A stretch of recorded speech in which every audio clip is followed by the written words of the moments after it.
Masarap na empanada, isa lamang ito sa pinagmamalaki ng Rio ng Ilocos bukod sa kanilang mga tanawin at kultura. Kaya naman sinadya ng aming kasamang si Beth Katchin ang isa sa mga tindahan na gumagawa ng empanada na gawang Ilocos. Para sa In Ka Na Ba?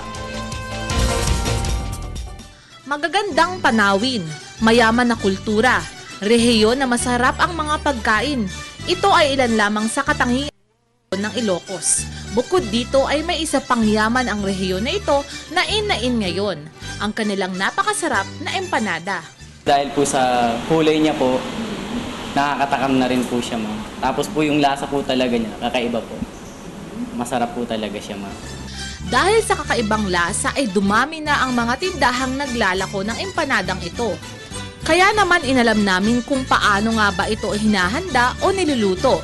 Ito ang mga kakailanganin natin: rice dough, papaya, itlog at vegan longganisa. Ito na ang paraan ng paggawa. Masahe ng dough, ilagay na ang papaya, vegan longganisa at itlog. Pagkatapos ay iluto sa loob ng 10 minuto at i-drain. At ito na ang katakam-takam na empanada na masasarap pa kapag sinamahan mo ng natatanging sukang Iloco. Yung feeling niya masarap, lutong-luto talaga siya. Unlike yung empanadang iba, crust lang yung luto, yung sa loob medyo hilaw pa.